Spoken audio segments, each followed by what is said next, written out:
हाय, मी सुविधा. Good morning. आज आहे गणपतीचा दुसरा दिवस म्हणजे ऋषीपंचमीचा दिवस. तर सकाळी मी अंघोळ वगैरे केल्यानंतर पहिले ऋषीपंचमीच्या उपवासाची म्हणजे नैवेद्याची तयारी करायला घेतली. त्यानंतर मी साडी वगैरे घालून रेडी झाली, कारण का बाकी पण घरातलं सर्व आवरायचं होतं. आमचं ऋषींचं आणि बाकी सगळं घरातलं जेवण झालं आणि त्यानंतर आम्ही जायला निघालो विहिरीकडे, कारण का ऋषीपंचमीची पूजा ही विहिरीवर म्हणजे जलस्रोत जिथे असेल तिथे करायची असते. तर आम्ही सगळ्याजणी तिथे पूर्ण आरतीचं ताट वगैरे घेऊन जायला निघालो आणि तिथे विहीर आमच्या मागेच आहे. तिथे गेल्यानंतर आम्ही सर्वांनी स्वच्छ हातपाय वगैरे धुतले. जिथे पूजा करायची आहे ती जागा स्वच्छ धुवून वगैरे घेतली आणि बाजूला बघू शकता किती हिरवळ आहे. तर आम्ही इथे त्याचीच तयारी करत होतो पूजाची. आम्ही घरातले सर्वजणी आलो होतो आणि त्यानंतर ऋषीपंचमीची पूजा कशी करायची ही माहिती मी तुम्हाला थोडक्यात सांगते. तर बेसिकली भाद्रपद शुद्ध पंचमीला ऋषीपंचमीचं व्रत केलं जातं. या दिवशी सप्तऋषींची पूजा केली जाते, म्हणजे 7 खड्यांची पूजा करतात.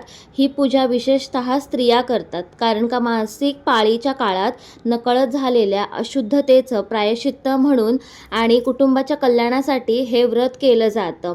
पुराणानुसार एका ब्राह्मण मुलीने शुद्धतेमध्ये धार्मिक काम केले आणि तिला दुःख भोगावं लागलं, म्हणून हे व्रत शुद्धता आणि प्रायश्चित्याचं प्रतीक म्हणून मानलं जातं.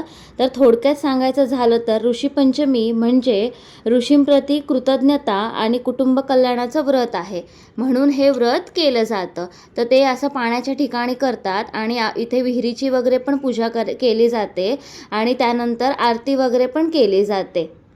पूर्वी प्रेम कृपा जयाची सर्वांगी सुंदर उडुशेंदुराची कंठी शोभे माळ मुक्ता फळाची. जय देव जय देव जय मंगलमूर्ती दर्शन मात्रे मन कामना पूर्ती. जय देव जय देव. त्यानंतर पूजा करून झाल्यानंतर घरी येताना तोंडामध्ये पाणी घ्यायचं असतं आणि काहीही न बोलता आणि मागे वळून न बघता घरी यायचं असतं. घरी येऊन पाणी थुकून पूजा केली जाते आणि त्यानंतर संध्याकाळी आम्ही सर्व आवरून वगैरे आमच्या आळीमध्ये आणि खालच्या आळीमध्ये गणपती बघायला जायला निघालो. म्हटलं चला आज वेळ आहे तर गावातले पण गणपती बघून